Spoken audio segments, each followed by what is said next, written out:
What's up everybody, Coach Mills here, coming at you with a brand new Overwatch video, and in this video we're going to be breaking down the brand new experimental patch where they nerfed 3 of the dominant meta characters right now in Tracer, Echo, and Zenyatta, and we need to talk about how much these changes matter, what they mean for you in your games, and how are they going to affect the meta as a whole going forward. So we're going to jump right into it, but go to the GameLeap website in the links down below for in-depth advanced VOD reviews over any character in the new upcoming meta. If you want to master them extremely fast, you gotta go check it out in the links down below. But without further ado, let's jump into the video. Now, first off, we're gonna talk about none other than Echo, who got 2 pretty important changes, but how much do they matter? I'm gonna let you know. So first off, we gotta talk about her tri-shot, which is her primary fire. The ammo got reduced from 15 to 12, which as far as overall DPS over a long time frame, this does matter, but it's not gonna dramatically change the playstyle on Echo because Echo primarily used tri-shot as a spamming ability to build up her ultimate charge and poke enemies down until she saw an opportunity to make a play or a team make a play, and it's not going to be as important of a change compared to a character that maybe wants to fight in a way closer effective range, not for spam but for definitive damage. For instance, if you just change the ammo size of a character like Roadhog, that would be a crazy change, or even a character like McCree. But a character like Echo, who just wants to spam from longer ranges,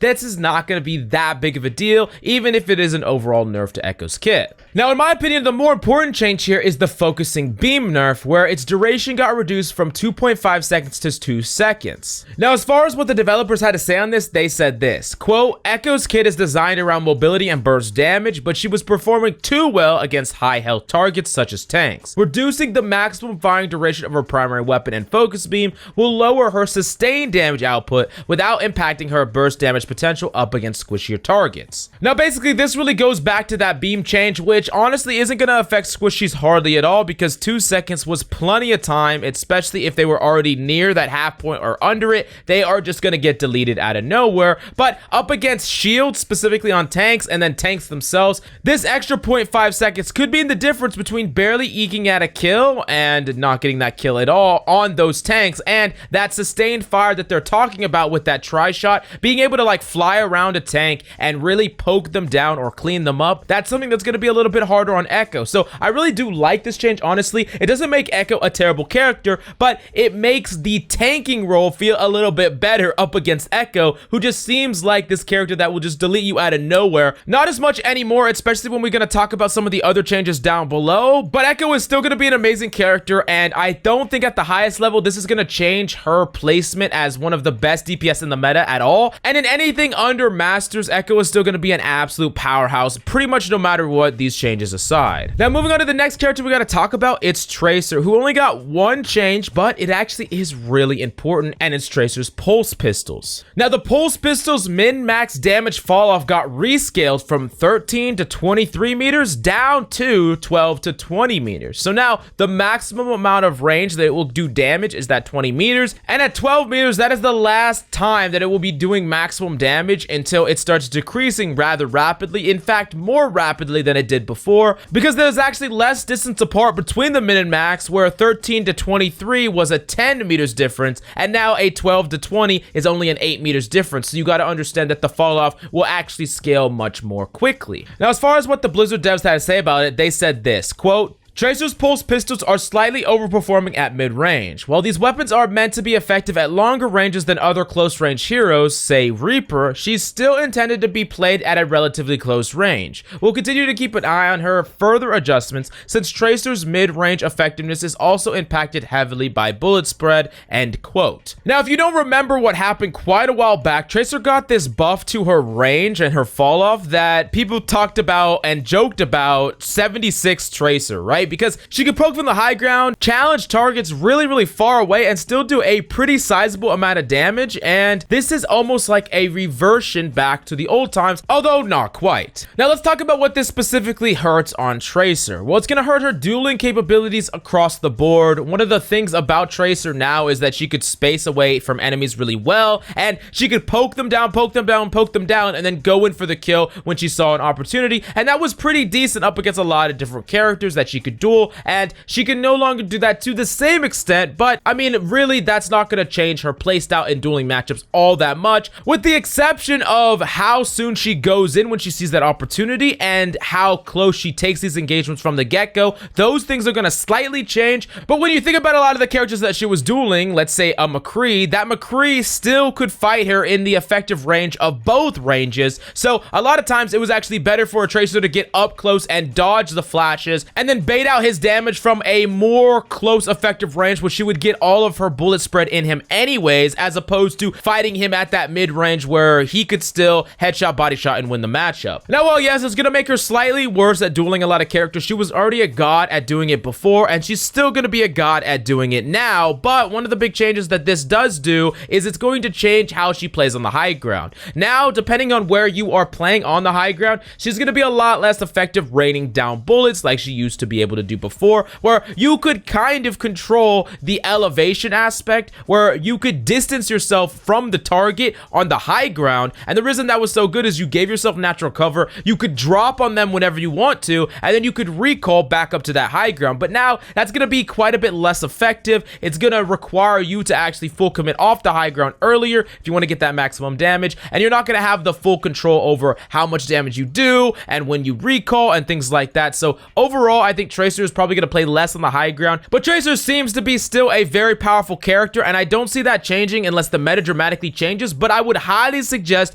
practicing Tracer in like a tryhard free-for-all setting, so you really get used to just how much damage less you do, because the last thing that you want to do is like run up to a target and imagine that you could spray them, do that blink melee, and then that target lives at a very low health total, and it's just against what you're used to because you're used to the old fall off damage. So definitely keep that in mind, but Tracer is still going to be fine. So those of you who are like freaking out that this ruins Tracer, trust me, it does not ruin Tracer. Tracer is going to be just fine unless the meta dramatically changes as a whole. Now, that being said, speaking of meta dramatically changing as a whole, we got to talk about the last change, which is the change that could actually change the meta as a whole. Surprise, surprise, and it's Zenyatta. Now, Zenyatta really got two big changes. The first one is the projectile speed got reduced from the Orb of Harmony and Discord from 120 to 90. For those of you who don't know, these orbs are actually projectiles that just move very, very fast, and while they still move really fast, it's not quite as fast as it did before, and this is actually really important because when you're trying to change targets, alter targets on a fly, target something that's diving, or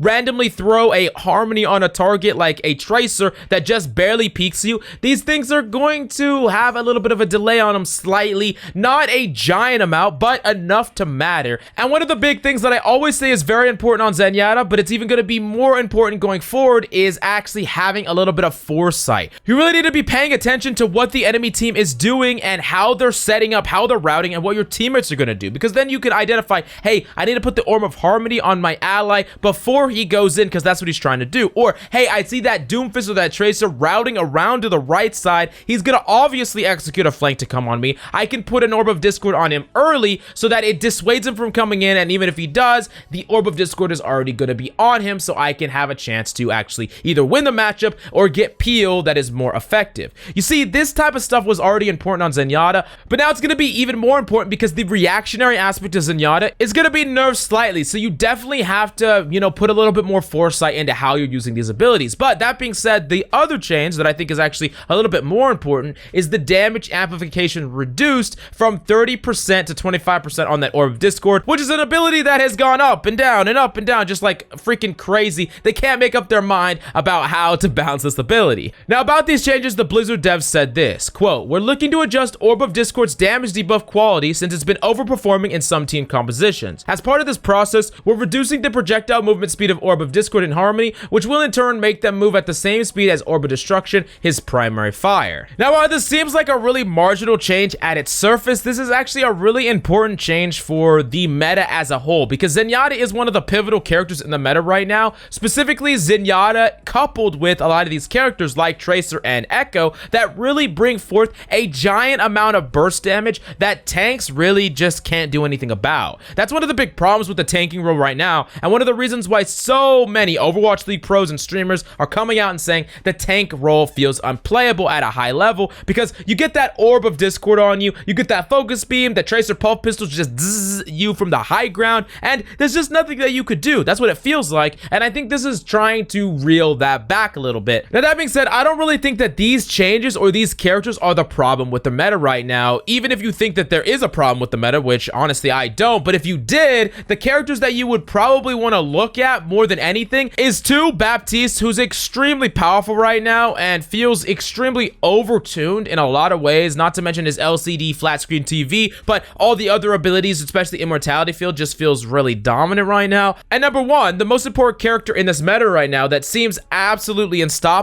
is none other than Wrecking Ball, who received no major changes. Now, there's a balance to be made where a lot of other shield-based tanks are not being played because there's too much damage going out, but at the same time, Wrecking Ball is a character that can thrive in that exact same environment. Not only is he not a shield tank that can just get bullied by all this damage, he can actually live, but he actually really bullies a lot of the characters that exist in these shield-based compositions like Reinhardt and Zarya, while also enabling a lot of these characters that are really abusing them, like Tracer and Echo. Now, we'll really have to see if these big changes will allow some amount of tanks to slip through the cracks that are non-Hammond Roadhog specifically, maybe some Rhine, but I am not hopeful. And my personal take on the meta is that this is not going to really change the meta that much at all. But if you have a different opinion, definitely let me know in the comments down below. And go to the GameLeap website in the description down below for in-depth advanced VODs giving you step-by-step instruction on how to pop off in your games over every hero in the entire game. But thank you so much for coming by. That's all I got for you today. I'm Coach Mills, and of course, until next time.